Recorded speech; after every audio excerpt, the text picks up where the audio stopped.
Hello and welcome to the Roundtable Podcast. My name is Shogun. Joining me today is my good friend Party Poet.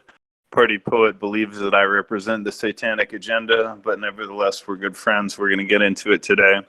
So we're going to talk today about Flat Earth, why drinking his own urine is healthy, and why he does it every day. And also, perhaps, we'll get into why heaven is down, not up. So before we get into mostly urine therapy, as well as a bit of Flat Earth, make sure you've joined the Roundtable Discord server where we record this podcast every day at 8 p.m. Central. And we're going to be adding 2 p.m. and 4 p.m. time zones as well for those of you who are in other time zones. That being said, hashtag RT Podcast for all past events, hashtag announcement for all upcoming events. Welcome, Party Poet. Thank you for joining me. How are you, sir? I'm awake. That's it. What? I said I'm awake. Well, that's all we ask. This is the third time we tried to schedule this event, but he said somebody presses a button and puts him to sleep. So we did an earlier episode today. So where do you want to start? Do you want to start with Flat Earth or do you want to start with urine therapy? Where do you think makes sense? You were supposed to have all the questions you wanted to ask. Do Flat Earth. You gave me 3, but you didn't give me a sequence. So it's up to you, the sequence. They're all just all right. So let's begin. Because I think you said you got into Flat Earth before you got into drinking your own urine. Yeah. So when did you discover the Flat Earth, and what was it that convinced you that the Earth was flat? I don't know when I got into it. Like everybody else, I thought it was crazy. And then I decided all they need is for someone half-ass intelligent to take a look at this and explain how crazy it is. And that's apparently how everybody becomes a flat earther. We try proving it's not. And then you find out there's absolutely nothing out there that says it's not flat. But a lot of things say it's flat as fuck, dude. So what were what would you say is the number one? I'm sorry. The one that did it in for me was I watched Eric Dubé's 200 Proofs You Don't Live on a Spinning Ball, the classic. And yeah, I saw that one too. Yeah. Well, but if you could think of the 200 proofs, was there one in particular fact that made you think, "Oh my God, that means the world has to be flat"? Airplanes. Everything to do with airplanes, actually. The fact that actually, brother, can you get closer to your mic and turn up your microphone volume in any way you can? You're a little bit quiet. You heard me just fine. No, you are in the background. You sound like you're sat like in another. Just speak louder into your microphone and get your microphone closer to your mouth. It's not we fine. We can hear you. Is that better? No, it needs to be louder. Speak up, raise your voice, or move your microphone closer, and we'll have no problem. But yeah, thank you. Okay. Everyone has plane flights there and back are the same. Plane flights. So you're talking about how the airline routes don't make sense on a spherical Earth, but they make sense on a flat Earth. It's even worse than that. That's all flat Earth talk. Fucking. It's even worse than that. Hold on. It appears that somebody else is speaking. I'm not sure if you're aware. This is a podcast. The only person speaking is Party Poet and myself. Everyone else should have yourself muted. So go ahead, Party Poet. I was going to say it takes just as long to fly somewhere as it does to fly from wherever you just went back. And on a spin, if you think about the fact that underneath you is a conveyor belt moving faster than the plane is flying. So how is it that the plane flies on a moving conveyor belt, which is moving faster than the airplane, and yet there and back takes just as long, right? I mean, that's the most obvious one. I mean, forget about the plane flights and refueling looking weird. Just that alone is enough to kill you. Negative. That's it. That's what drove that. Uh, That was just, the just, nail. just for a reminder for the audience, this is a podcast. This is not an open discussion. Everyone is to have their microphones closed. The only people speaking are myself and my guest, Party Poet. And if you have questions, criticisms, or comments, just politely wait till the end. There'll always be an open discussion after a short interview. So just let us get his opinions out. Think about your criticisms, your questions, save them for the Q&A. But please don't interrupt. Thank you. So you've given us this one example, which is like if a plane is flying over a rotating Earth, it should go faster one way than the other because it's like a conveyor belt. So Right. can you give us maybe one more or two There's more? tons of them. I mean, after that, they just start coming out like hotcakes. You got. Did you know that every single newspaper around the globe that you live on ran a headline that said, "Look at the silver streak," and the silver streak has been a plane, train, and automobile. But the hidden in plain sight is that if you stand at the shore of any beach out there and look at the light coming from the sun or the moon, with the moon being the silver streak, of course, it's a straight path, which you cannot get on a curved surface. So look at the silver streak really means, look, it's flat as fuck, and there's trying to tell you that. I just want to understand, when you talk about the silver streak, are you talking about the Milky Way galaxy? No, I'm talking about like when you stand at the shore on the beach, and you look and you see the moon's reflection in the water. Look where the moon makes this streak right towards it's a you. silver. It's a straight line, right? Which Right, you straight towards. right, which you could not get if a ball was shining a light on another ball. Okay. You know. We've got two arguments. One, the straight reflection that the moon makes on a seemingly flat surface of water is one, and the second one is that the plane, right? So can you give us just a third one? People like the number 3. Give us a third reason. Sure, why not? Why you believe in the flat Earth? Absolutely. My favorite out of all of them, which later on became my favorite, is we've all been on a ride in the amusement park called the Gravitron. Now, the Gravitron is basically a ride which spins you like crazy and you get stuck to the outside wall. But what nobody thinks about while they spent $5 to ride that ride is that that ride happens to be on top of a ball which is 1,000,000 times bigger, spinning 1,000 times faster. But on the pretty blue ball, everything sticks to the middle and not the outside. What's up with that? How come my reality works different, completely backwards from the nonsense I was taught? So that's 3 of your intuitive understandings of why the Earth is flat based on your perspective, right? Do you want to give us one more, or should we move on? I can go all day, Shogun. That's the joke. Yeah, okay. Give us one more. Give us one more reason why you believe in the flat Earth, and then we'll move. If you want, clearly, maybe you're looking for a certain subject that interests you. No, I just want to hear what you pick find. the subject. I'll pick the situation. Don't worry.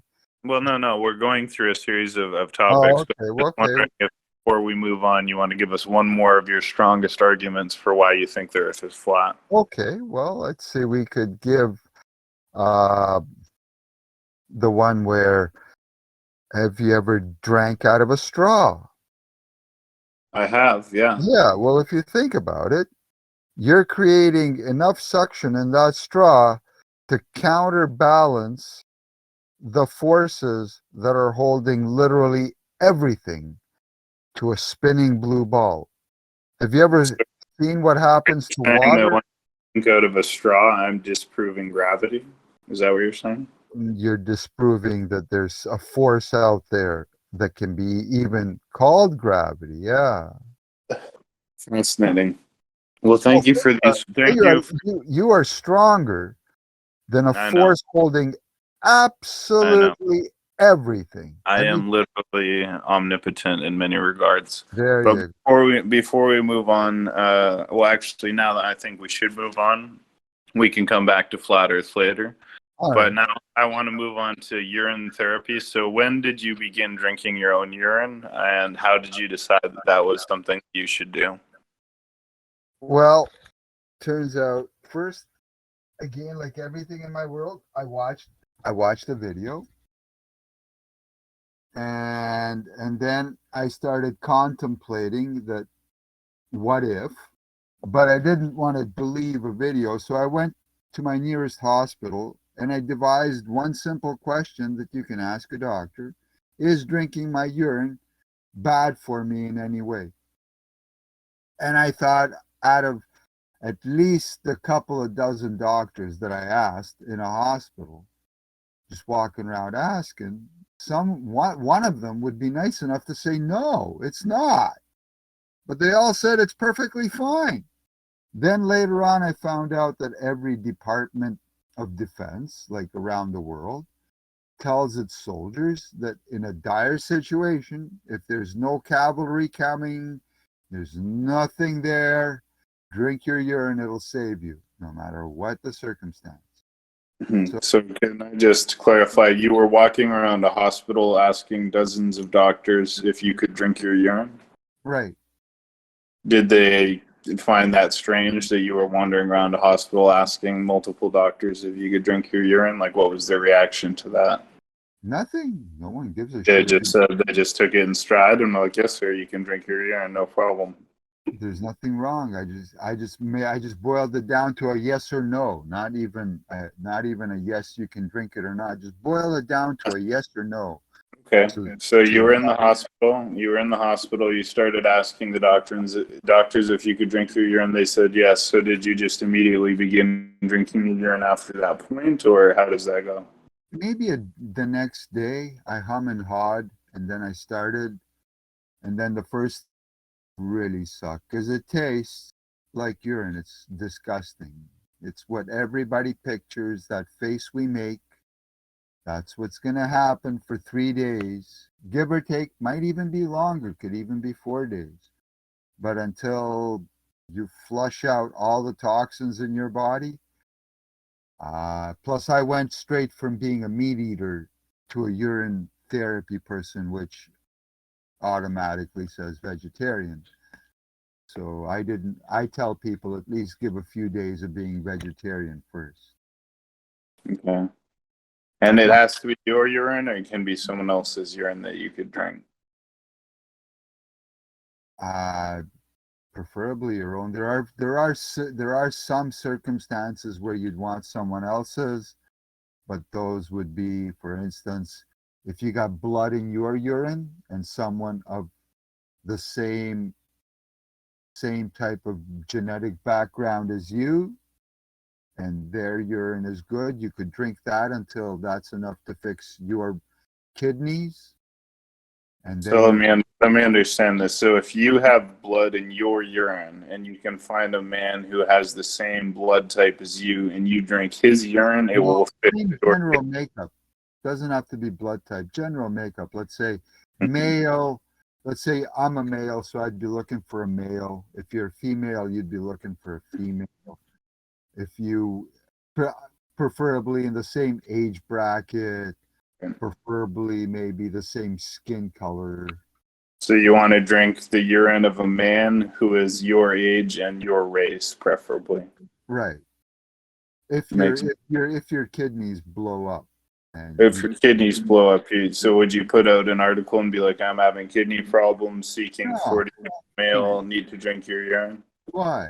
Just find someone in your age group that says, sure, I'll piss in your cup. There are online communities where you can meet other urine people like this, I don't and know. I would imagine I would just, well, how the hell are you going to get it to your house, for fuck's sake? I would just go outside, the old normal, go outside. just go man to man and ask them. Just Ah, not it's oh, you're probably, toss them some cash. People will do anything for money. So you're actually paying men to drink their No, urine. if my kidneys went to shit, maybe. So if I your don't kid have to, I don't if your have kid if your kidneys went to shit, you could hire men to drink their urine right. for cash. That Well, makes sense. People always So people do anything. what would you, is it true that you don't brush your teeth because you just swish urine around in your mouth and you feel that's adequate? Yeah, that's how I brush my teeth. And then how long have you been brushing your teeth with urine? Uh, about a year and a half. And have you noticed what kind of differences have you noticed in your oral health after brushing Not your teeth with urine? same as brushing with toothpaste. So would No, you say you're saving thousands of dollars brushing your teeth with urine? yeah, except I did not do it to save money, believe it or But it's not. an added benefit. But it is a benefit. Yeah. Yeah, I agree. So, do you ever put it on your face as a facial toner? Yeah, Yeah. I wash with urine. Do you feel that other people can smell the urine on you and might have a negative No, reaction to that? no. You see that when you stop being a meat eater, fish and chicken too, you stop poisoning your body. It reflects very quickly in your urine, and your urine says, "Look, I'm not being poisoned. Therefore, my urine doesn't smell bad like Mm. yours does, or it tastes bad. My urine tastes just like water, and I know that." So if you had to tell someone, if someone said to you, you've been using urine on your face, you've been drinking it, you've using it as toothpaste, what would you say are the three biggest benefits you've gotten from all this urine therapy? Like, how's it helped you? Well, the fact that I'm a lazy shit and since this is the easiest way to keep yourself healthy, and and you don't have to watch what you eat ever again, it's all taken care of for you. And I've always looked for the simplest solution when it comes to that. This really did the trick. So when you say you don't need to worry about what you eat, are you saying I could just eat donuts and McDonald's, but as long as I cover myself in urine and drink urine, I'll be healthy? Well, see, here's the catch. Okay, one, you'd have to reduce the amount of urine you drink. You can't drink all the urine you make because here's the catch: you won't be hungry, and you won't have room in your stomach for freaking food. So, if you want room in your stomach for food, you'd have to reduce how much urine you drink. I'm on, like I said, about half, maybe less than half. So you're saying that you're filling about half your stomach with urine and half with food.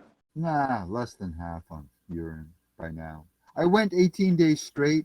When I first started, I went 18 days straight, and then I stopped simply because it's boring to drink the same thing all fucking day long. So, and you eventually you stop giving a shit that it's good for you. My varicose veins went away. They used to be right up to my thigh, all the way from the bottom of my foot to the top of my thigh.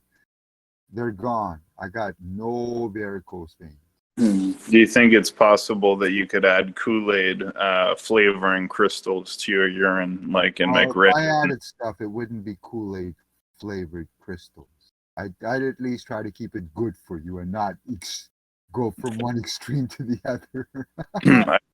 I've heard some people ferment their urine and actually ferment it for weeks or months before drinking it. Have you considered doing that? No, I would do other stuff with urine that sat there for months. Like what? Throw it out. I see. And so I've asked some questions. I'd like to open up to the audience. Does anyone have any questions for Mr. Party Poet about his about urine therapy? I've got a question.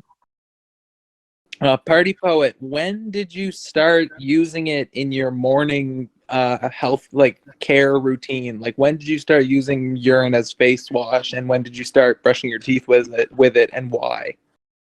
About 4 or 5 months into it, be again the lazy solution. Literally, the lazy solution.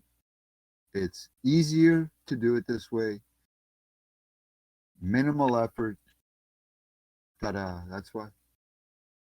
On top of that, by the way, you can get rid of all wrinkles, including deep lines. Any woman you know, you tell her, take her urine, put it on a rag, rinse the rag, wring the rag out as much as you humanly can. Whatever's left, put the rag on the skin, cover the skin in saran wrap. 24 hours later, the thing's gone. That's it.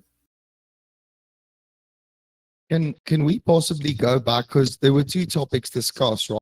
It was the urine and the flat Earth. Can we talk about the flat Earth thing? Sure. Yeah, go back to the flat Earth thing. Go Yeah. back to the Awesome. Okay, so Party Poets, like I was listening to you speaking earlier regarding the flat Earth stuff, and I was hoping we could maybe center the conversation back there. I wrote some stuff down when I heard you speaking. You talked about like the conveyor belt effect, right? Like about if the Earth is spinning in a certain like speed, and you have a plane going in one direction and another plane going in another direction, surely like the planes going at the opposite side of what the Earth is rotating, they should be burning more fuel, right? Because they're going against the speed of the Earth's rotation. And I was wondering, and then you brought up the thing about straws and how with sucking liquid up a straw, you're defying the laws of gravity of Earth, because it's pulling us down, all that stuff. And I was wondering, like, what is your perspective about like Einstein's relativity theory and how we talk about like how gravity is very relevant to math, in terms of when you look at a planet, the weight of a planet is so extreme that if you're sitting in a car, for example, and you throw a tennis ball up in the air, the tennis ball is going to come back right down, even though you're driving down the freeway.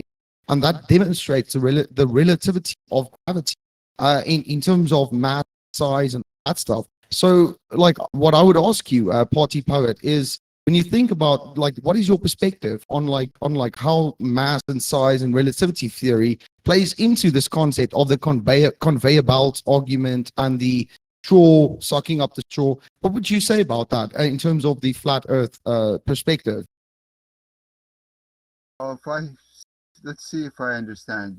You started out with Einstein proving gravity. That was your statement. Truth of the matter is, nobody in humans' existence has ever been able to claim they've proven gravity. They can tell you what it does sometimes, but what it is, nobody knows. So when you said we've proven it, you have to retract that statement to what it really is.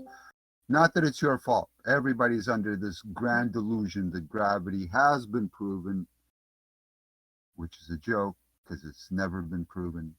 Also, let's start with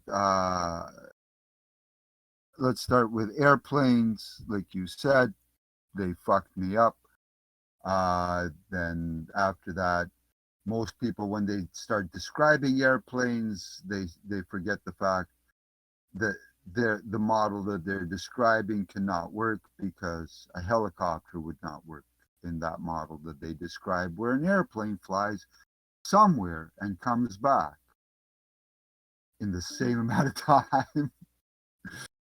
But if you can make that explanation, and in the same paragraph or in the same lockstep there, also include how drones hover above your head, that would be appreciated, because it's a huge problem.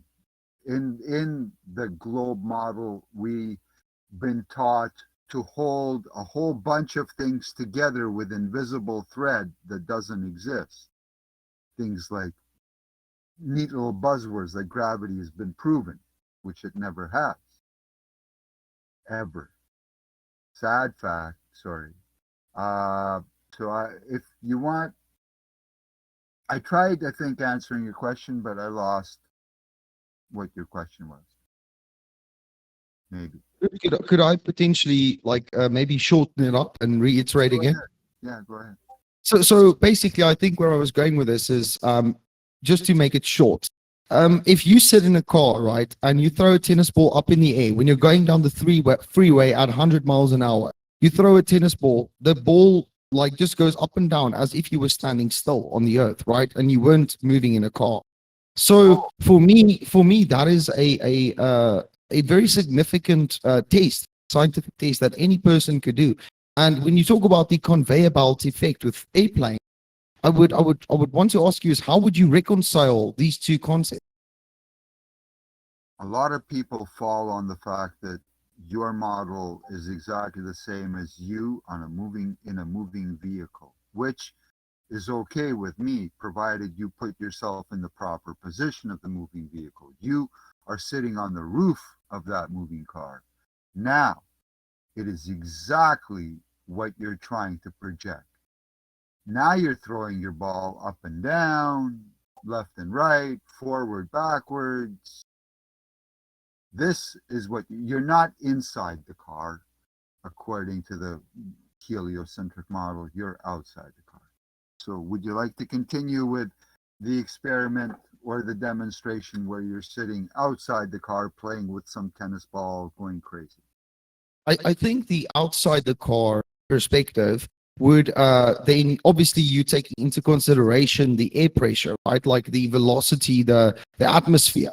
So when we're talking about like planet scale gravity, how humans are pulled to the ground and how all objects are pulled towards a center mass, then usually it's without the context of air pressure and like an atmosphere, right? So if you're moving 100 miles an hour on a car on the freeway and you're standing on the roof of the car, there is that wind, right? And in a perspective of like a planet moving right, the sun, for example, the atmosphere is not really that much of an indicator. So that's why I was specifically referring to inside, because that emulates gravity relationship of a very small to a large object, like a car to earth, a human to a car on the highway, or earth around the sun. It just emulates that better.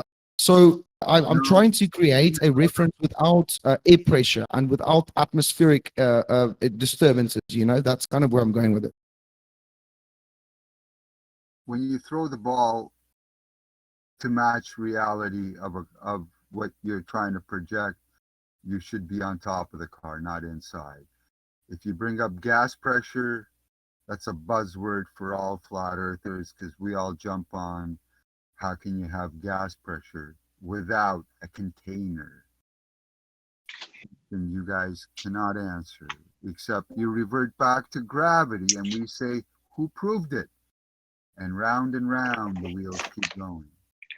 I'd like to throw in my own little 2 cents on this if I could. Okay? All right, well, first, since you're talking about gravity, let's touch on that one right away, because why not? It's right there on the table. It's my observation that since what they tell us, that gravity is magnetic force. Well, like with a few other things that you were kind of alluding to, it's very interesting that when they say this, that, or the other, my reality doesn't match what they tell me. If you were to take a basic magnetic ball of any size, the center of pull is in the center of the ball. There's not like one spot on the outer edge of the ball that is stronger than the rest of the ball. And of course, if you're looking at such things like this rock they call Earth, if the so-called compass were to follow that magnetic pole as they're telling us, that would mean that everything would be lopsided and heading north. But the reality is, on a ball, the needle wouldn't point again to a spot on the surface of the ball. It'd point straight to the center of the ball. Straight to the center of the ball, not to the edge somewhere, some arbitrary random spot. Doesn't work that way.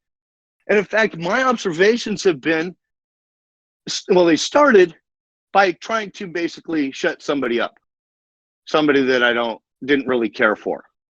And ultimately, I was the one that got shut the fuck up because I couldn't prove by doing my own experiments. I didn't do research. I did my own studies. I took fucking lasers out and did shit. I took fucking binoculars and a telescope and several other instruments and played with things and tried things.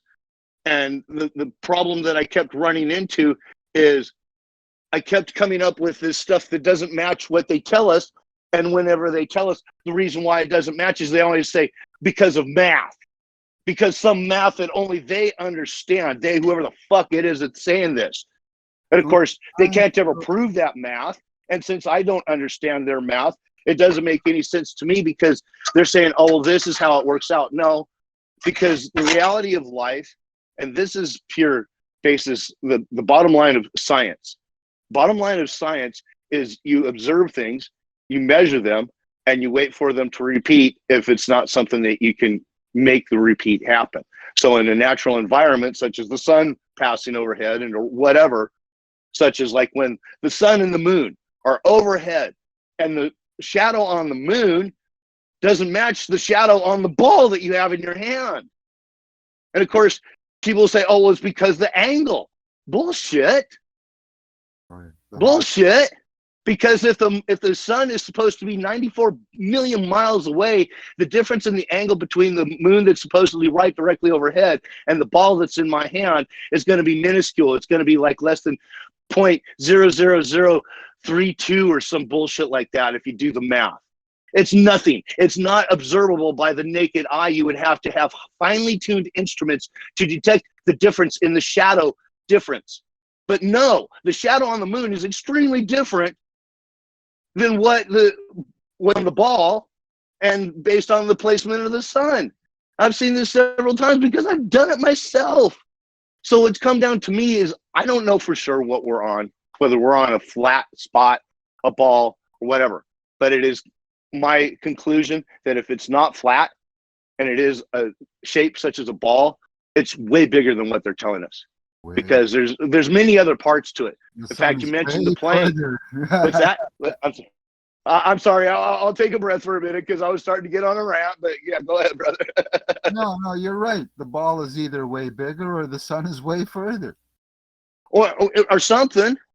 And in fact, one day I asked when I was in college a few years back for pre-law, I asked my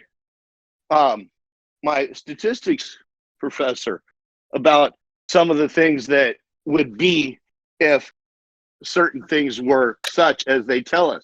Like, we have an average of, what is it, like 4 to 5 degrees Fahrenheit at the North Pole, but yet there's an average of, what is it, like 120, minus 120 at the South Pole?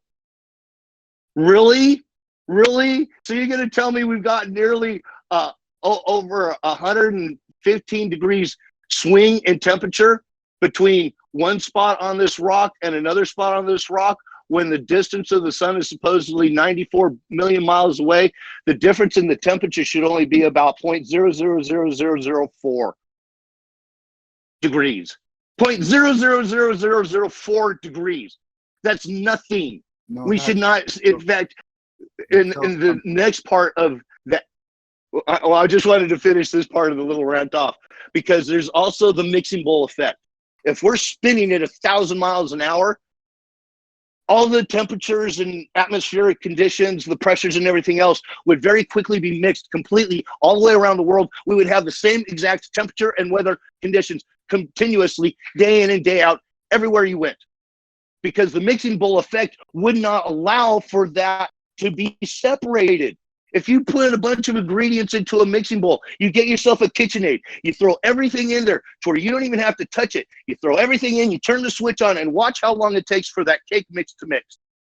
Just do a regular cake mix. Do a brownie mix. I don't give a shit what it is. Just throw it in there. Don't touch it. Just flip the switch and watch how long it takes to completely mix. If we're spinning at 1,000 miles an hour, figure out that we've been doing this for thousands and thousands of years. We're pretty mixed. Anyway, I'll stop ranting. I'm sorry. I will shut up now. Are you saying the Earth is a spinning mixing bowl? No, you Well, can't. if it was that our atmospheric conditions, the temperatures, the pressures, and everything else would be identically the same from one spot to the next. There would be no difference. It would be exactly the same everywhere. Because just like with the cake mix, after a period of time, that mix is going to be pretty even and smooth and consistent no matter where you go within that cake mix. Well, our atmospheric temperatures can't be any different. They can't. I like that. I like that. That's a good point. All right, so let's see. Is there anyone who has a comment who hasn't had a chance yet? Maybe a question, even a criticism, counterpoint. I would like to add something, if I may. So we all know that in the globe model, the theories are that it takes the Earth about, on average, 24 hours to make a complete spin. So when we're talking about how fast is the Earth spinning in that model, we're talking about, yeah, that would be roughly 1,000 miles an hour for it to, if the Earth's circumference was about 40,000 kilometers.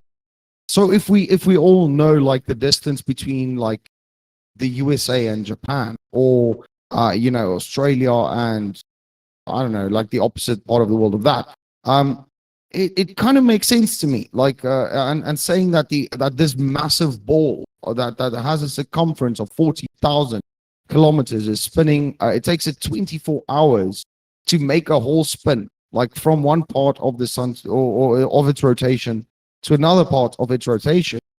And we look at the model of like where the sun is and the moon and the night, blah, blah, and we look at the hours of the day and we're like, okay, we can kind of say, looking at these mathematical models, we can predict that the sun will set at this hour at this part of the world. And the fact that we can accurately do that every day, to me, kind of, it gives it some weight, like I think the fact that we can make these predictions and it fits in so well with the theory the Earth is this round object spinning around another round object, is the sun. I think the fact that the mathematics work so well with it, predict the when the sun will set and rise every day.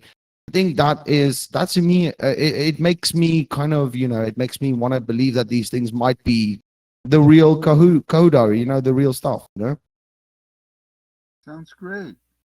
So isn't it great how you reverse engineered a story from absolute BS into the great rant you were able to tell us now? Except, the beauty of it is that nothing in your statement can be proven, demonstrated, and that's why you revert back to your god, Einstein, who said, here's a piece of paper that tells you how reality works. Not one experiment, not one freaking demonstration, just a blackboard and a chalk. And that's apparently your reality, blackboard and a chalk. And this man here is the culmination of that thinking, blackboard and a chalk.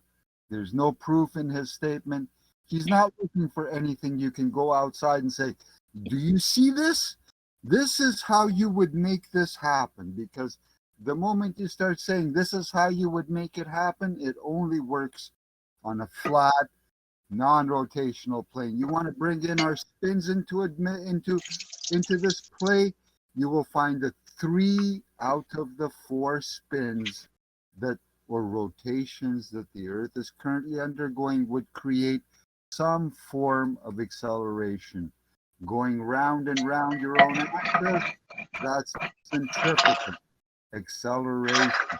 You would feel that. You would feel the shit you got going around the moon, the shit you got going around the sun, which is an elliptical orbit. The one around the sun is elliptical, which means our Earth, according to their model, is accelerating or decelerating, because it cannot be a constant speed in an elliptical orbit, is constantly accelerating or decelerating at 70 miles an hour every goddamn microsecond. Or is it every half a second? Something like that. I know it's more than once a second.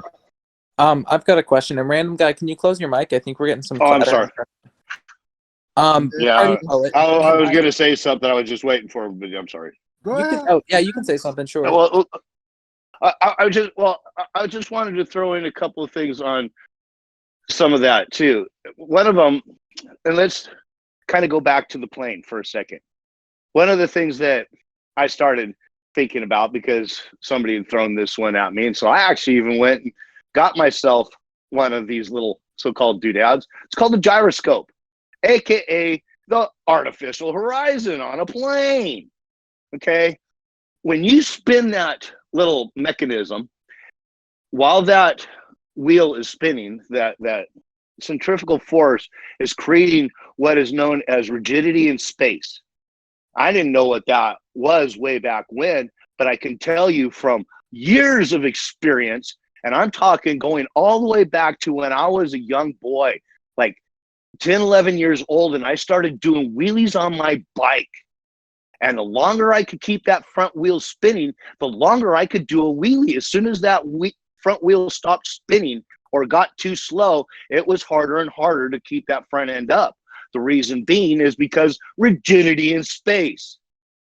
When you got something centrifugal force spinning, it wants to hold and maintain its position. It doesn't want to turn, it doesn't want to twist, it doesn't want to go up, it doesn't want to go down, it doesn't want to go sideways, it wants to stay right the fuck where it's at.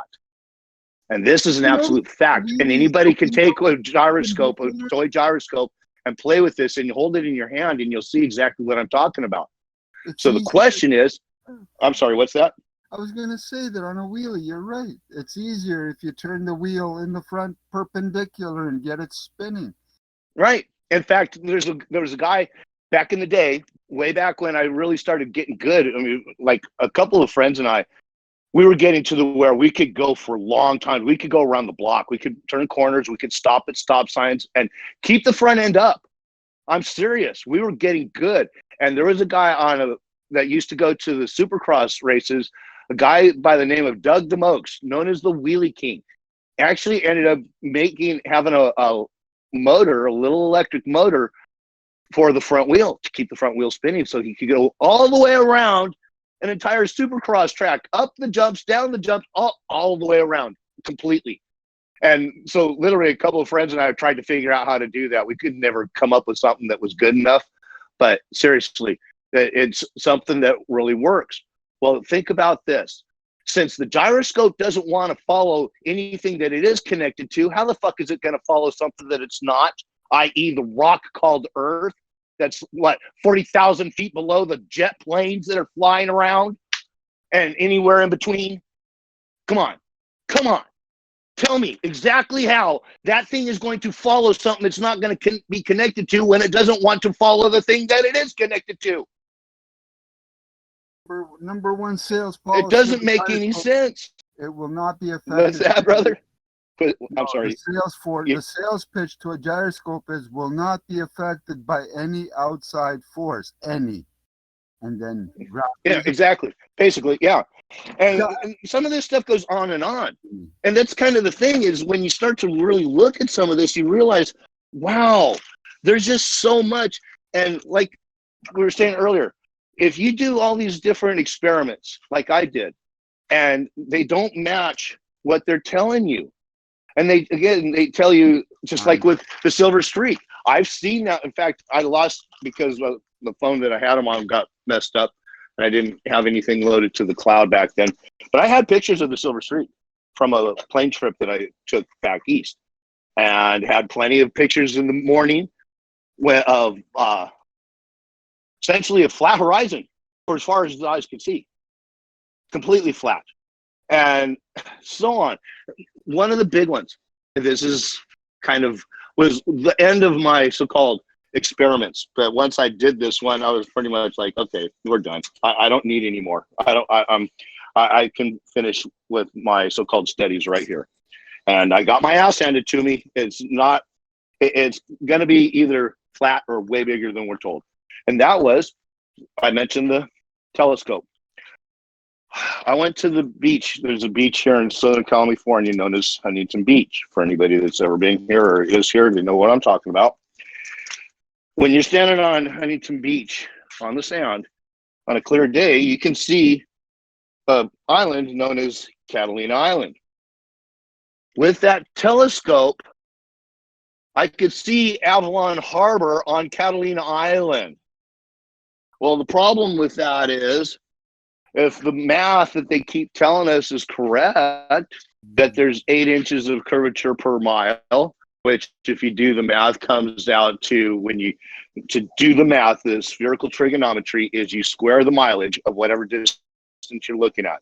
So like to Catalina, it's basically roughly 25 miles. So you go 25 times 25, which is 625 times 0.777 or 0.666667. There's 7 6s and a 7.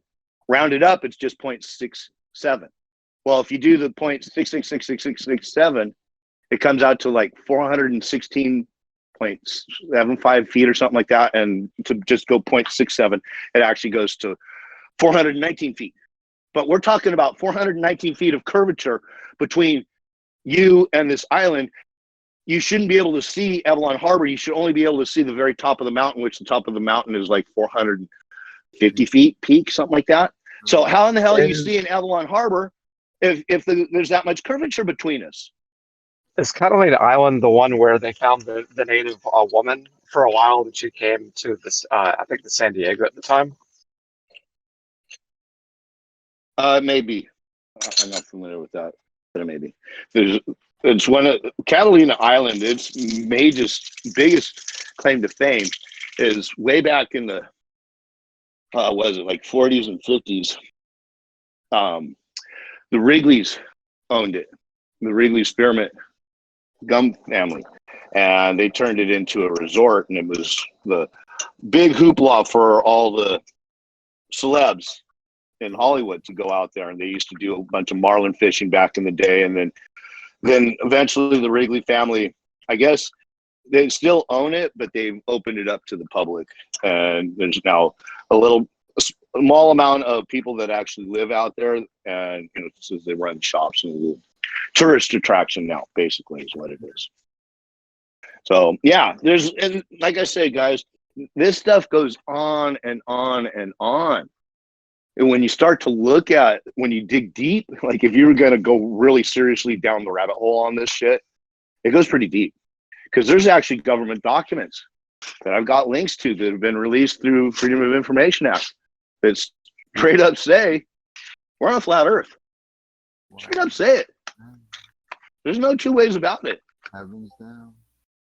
So, it's just, it's very interesting as to why there is this whole so-called lie going on. Hiding heaven. What's that? They're not hiding God, they're hiding heaven. Heaven is down. Well, that very well maybe. I've heard some of that too, and I'm not going to deny it. I don't know for sure, but it would seem to me that damn near, from my experience across the board, damn near everything that we're being told, our reality is actually the opposite. They want you to believe the opposite of everything. So yeah, that would make absolute sense. I appreciate that. Does anyone who hasn't had a chance yet have a question or comment for Mr. Partypoet? Yeah, I have a quick question. Who is they that are keeping this down, hiding all the truth and everything? Can you define they? They would be the ones who got to start off ruling the orphans after the mud flood, would be the they.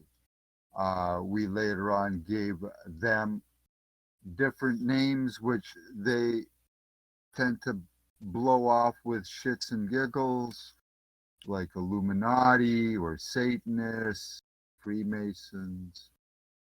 That's who they are. They gave you the internet to play on and get hooked on with. They never told you they literally can monitor absolutely everything on the internet from day one. That was the whole catch to the internet, that they could literally monitor literally everything. And then the KGB put a grand spanky total of 750,000 people to sit there and literally just monitor everything.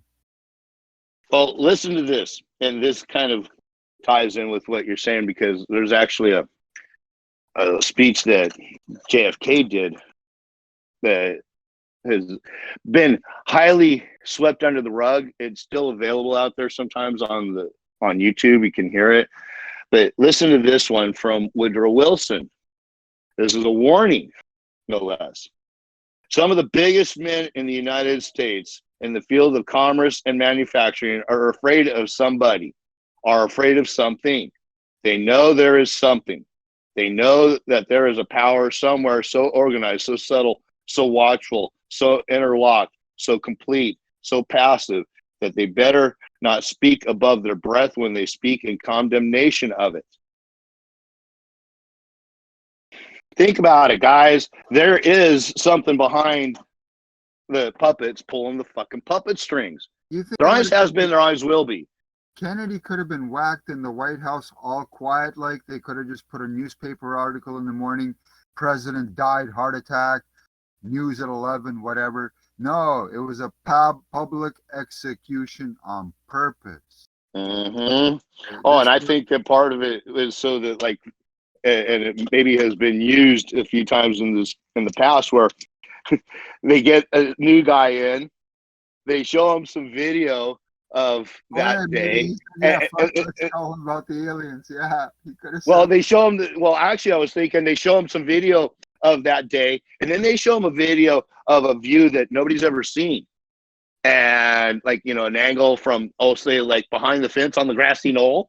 Could it be? And then they say something about, and then they show him a video, show him another video where there's a little red laser dot or a little green laser dot on his left front chest while he was out in public somewhere. And they're thinking, remember this day? Go back and show him the grassy knoll, and then go back and show him the dot on his chest. Go back and show him the grassy knoll and say, do you get our message, motherfucker? You don't do that. No, you wouldn't want to do that. I wouldn't say that. I would imagine that, well, now it wouldn't even necessarily be that. No, you got to remember, I don't know if you ever seen the movie about, what was it? The one, like, about the mafia boys. But there was one scene where he basically, our hero jumps in the car and the FBI jumps him. Because I knew it was the cops. Because if it was a bunch of hitmen, they wouldn't be talking. They would just shoot me by now. And since I'm still alive and I see guns, it had to be cops. You know, that's basically. Well, fuck, what was it? It could be anything, and I'm not going to say for sure it's one thing or another. These are just all my own conjectures, conjectures based on some of the things that I've seen and some of the things that, having been in the military, I know how things are in the military, and they don't threaten. You're only told what they think you should know. Yeah, they don't threaten shit like that. I found out, like, way back in junior high. Number one, I'm not gonna sit here and tell you that they do this and they do that as if I know. So please don't do that to me. Okay, well, I'm saying. No, you're not saying anything, because when you start to talk like like you are in these meetings, like for sure that they would never threaten anybody. How in the hell would you know that, brother? I agree with you on a lot of things, but I'm not going to agree with that. There's just no. How did you know anything about what they do behind the curtains? There's a group out there called Targeted Individuals, which you can go look up, Targeted Individual, and those folks are targeted, and they play a psyop on their fucking head. Half the shit is real, half the shit isn't. Figure out what you can on your own. Okay, well, you ever heard of the quote from Alfred Lord Tennyson where he said, "A lie that is half a truth is ever the darkest of lies"? Yeah, there you go. That works. I like that. Well, and say, well, think about it, brother, because if we don't know anything, the history books are written by the victors. So everything that we've been told is simply that. We've been told. Because I can't go back in time with this carbon-based material that I'm currently using and investigate all the things that were going on back then. I can only rely on what I've been told, what is written. I let this podcast kind of get away from me, but this is not an open discussion. It's like an interview with Party Poet, so we should probably wrap it up. And if we want to talk about other stuff, we don't want to do a debate or anything like that here. So, Party Poet, did you have any closing remarks that you want the people here or listening on YouTube or BitChute to take away from what you've said today? Oh, okay. They cured cancer in 1945. They don't want to tell you the cure because it's absolutely free. Sounds gross. Everything else too, just literally everything. So just drink your piss, right? That's the takeaway? You don't have to. For instance, toothaches, you can just put it in your mouth and within a minute, the toothache's gone until you spit it out. Then the toothache comes back. Or if you wait like an hour and a half, it'll freeze your mouth and then you just... Okay. Yeah. Well, I want to thank you for sharing this information with us today. It's very interesting. We can't endorse this as we're not medical professionals, but take it from Party Poet. Thank you, everybody, for attending the live audience. I think there's going to be another podcast later tonight run by Rafi, closer to 10 or something like that. Keep an eye on announcements for that.